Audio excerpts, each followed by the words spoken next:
तो आज मैं आप लोग को 7 मिनट तक यूजलेस इन्फॉर्मेशन देने वाला हूँ GTA 4 के बारे में। तो अगर आप लोग को इंटरेस्ट है तो इस वीडियो को एंड तक देखना। एंड इसी के साथ चलिए स्टार्ट करते हैं। क्या आप लोगों ने कभी GTA 4 में इन टावर रिपेयरिंग एनपीसीज को देखा है? अब ये हम लोग को गेम के टाइम के हिसाब से सिर्फ 1 से 2 PM के बीच में देखने को मिलते हैं, एंड वो भी सिर्फ कुछ ही लोकेशंस पे। एंड इसके अलावा भी हम लोग को काफी डिफरेंट जगहों पे देखने को मिल सकते हैं। अब GTA 4 में जो एनपीसीज होते हैं वो कभी कभी रोड पे कचरा फेंक देते हैं, जिससे हम लोग को ये पता चलता है कि रॉकस्टार ने कितनी डिटेलिंग से इस गेम को क्राफ्ट किया था, जहाँ एनपीसीज भी कूड़ा फैला रहे हैं। एंड वो कूड़ा फैलाने के अलावा पढ़ते भी हैं। कुछ एनपीसीज हम लोग को रोड के साइड पे बुक पढ़ते हुए दिखते हैं, एंड अगर आप लोग उनकी बुक्स को ध्यान से देखोगे तो उस पे लिखा रहता है ब्राउन नोट। मतलब इस गेम के सारे एनपीसीज एक ही तरह की बुक पढ़ते हैं। अब ये जो सीगल्स हम लोग को GTA 4 में देखने को मिलती हैं, ये हम लोग को सिर्फ कुछ ही टाइम के लिए देखने को मिलती हैं। यस गाइस, रात में ये सब गायब हो जाती हैं, एंड ये भी सिर्फ कुछ ही लोकेशंस पे देखने को मिलती है हमें। अगर हम लोग किसी भी एनपीसी के हाथ में या फिर उसकी गन पे शूट करेंगे तो उनके हाथ से जो वेपन होता है वो गिर जाता है। हालांकि वो कुछ देर बाद और भी वेपन्स निकाल लेते हैं। अब GTA 4 में भी हम लोग को काफी सारे एडल्ट मैसेजेस देखने को मिलते हैं, फिर चाहे मैं बात करूं शेप्स की, पेंटिंग्स की या फिर किसी भी चीज की। आप लोग खुद ही देखिए ये वीडियो गेम का कंट्रोलर कैसा दिख रहा है। अब GTA 4 में जो आइसक्रीम ट्रक होता है, इसको अगर हम लोग तेजी से चलाएंगे तो उसका जो साउंड होता है वो GTA 4 के मेन थीम की तरह होता है। आप लोग खुद ही सुन लीजिए।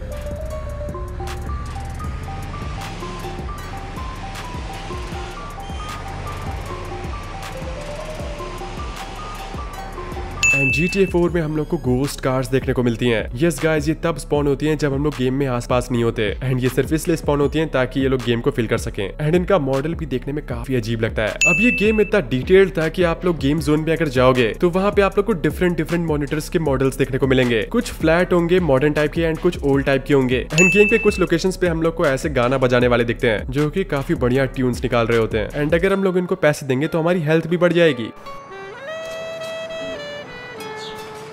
एंड कभी कभी जब आप गाड़ी चलाओगे तो रेडियो में आप लोग को पुलिस इन्वेस्टिगेशन की एक न्यूज सुनने को मिलेगी, जहाँ पे पुलिस वाले पेडोफाइल्स को पकड़ रहे होते हैं। अब ये तो काफी अजीब सी चीज है। अब कुछ बिल्डिंग्स के अंदर हम लोग को ओल्ड ग्राफिटीज पे अपने पुराने GTA कैरेक्टर्स के नाम देखने को मिलते हैं, जैसे कि rest in peace Tommy, rest in peace Tony, remember Tommy, CJ और ऐसे ही बहुत सारे रेफरेंसेस। एक अम्यूजमेंट पार्क में हम लोग को एक और मूवी रेफरेंस देखने को मिलता है जो कि था पिन माई राइड। एंड एक और जगह पे लिखा रहता है कॉर्प्स राइड, जो कि कॉर्प्स ब्राइड मूवी का रेफरेंस है। एंड एक जगह पे हम लोग को एक शार्क का हेड देखने को मिलता है जो कि पोस्टर से बाहर आ रहा है। ये जॉज मूवी का रेफरेंस है। जब एक सीन में टैक्सी फ्लैट से टकराने वाली होती है तो वो टैक्सी वाले को गाली देता है, एंड जिस तरह से वो बोलता है सेम टू सेम लगता है मिडनाइट काउबॉय मूवी का। इसके अलावा भी बहुत सारे मूवीज और टीवी शोज के रेफरेंसेस दिए गए हैं GTA 4 में, जो कि आपको सिटीज में हर जगह और डिफरेंट मिशंस में देखने को मिल जाएंगे। अब गेम में एक छोटा सा पार्क होता है जहाँ पे एक ऐसा झूला है जिसके पास आप जाते ही उड़ जाओगे। यस गाइस, लिटरली में उड़ जाओगे। अगर गाड़ी से भी जाओगे तो वो झूला गाड़ी को भी उड़ा देता है। अगर गेम में हम लोग कार वॉश पे जाएंगे तो हमें देखने को मिलता है कि जो बंदा हमारी कार को वॉश करने आया है वो बाहर से ही हमारी गाड़ी को धो रहा है, ताकि जो सोप है वो हमारी गाड़ी के अंदर न चला जाए। कुछ अपार्टमेंट्स के अंदर हम लोग को कुछ पुलिस वाले दिखेंगे जो कि एक सिविलियन की बॉडी के ऊपर खड़े होंगे। अब वो सिविलियन जिंदा है या फिर मर गया ये तो नहीं कह सकते, लेकिन यस, ये चीज रॉकस्टार अपने हर एक गेम में डालती है ताकि वो अमेरिका में पुलिस की ब्रुटैलिटी को शोकेस कर सके। एंड गेम में जो पुलिस वाले हैं वो वेदर के हिसाब से कपड़े पहनते हैं। अगर बारिश हो रही है तो आप लोग उनको रेनकोट में देख पाओगे, एंड ऐसे वो नॉर्मल कपड़े पहनते हैं। क्लैक एंड बेल रेस्टोरेंट में हम लोग को एक टॉय देखने को मिलता है जिसका नाम होता है क्लक नॉरिस, जो कि एक डायरेक्ट रेफरेंस है चक नॉरिस का। अब गेम की एक अचीवमेंट का नाम है असैसिन्स क्रीड, एंड दूसरी अचीवमेंट का नाम है मैनहंट, जिनके रेफरेंस के बारे में तो मेरे को बताने की जरूरत होगी नहीं। अब एक शॉप में हम लोग को एक डिजिटल पोस्टर देखने को मिलता है जिसमें जो कैरेक्टर होता है वो लगभग मारियो जैसा दिख रहा होता है। एंड गाइस, सबसे इंटरेस्टिंग बात ये कि जो हमारी GTA 4 में टीवी होती है उसमें जो एड्स आते हैं उसमें हम लोग को डिफरेंट रॉकस्टार के गेम्स देखने को मिलते हैं, जैसे कि GTA सैन एंड्रियास, बुली या फिर RDR1। अब जो हेलीकॉप्टर होता है उसके अंदर अगर आप लोग ध्यान से देखोगे तो आपको एक हिडन मैसेज देखने को मिलेगा जिसमें रॉकस्टार ने लिखा हुआ है कि उनको पता है कि हम लोग क्रैश करने वाले हैं, एंड उनको कोई फर्क नहीं पड़ता। एंड म्यूजियम में भी हम लोग को डायनासोर्स के पास ऐसा ही एक हिडन मैसेज देखने को मिलता है जिसमें लिखा रहता है कि डायनासोर्स को उन्होंने 21,000 पॉलीगॉन से बनाया है। अब इस गेम की लेवल ऑफ डिटेलिंग कुछ ऐसी है कि इसमें जो होममेड बॉम्ब्स होते हैं उनके सारे पार्ट्स को हम लोग एकदम क्लियरली देख सकते हैं। एंड ये हम लोग को गेम के कुछ एनपीसीज के हाथों में भी देखने को मिलता है। अगर हम लोग किसी एनपीसी को पुश करेंगे तो उसने जो भी गिराया होगा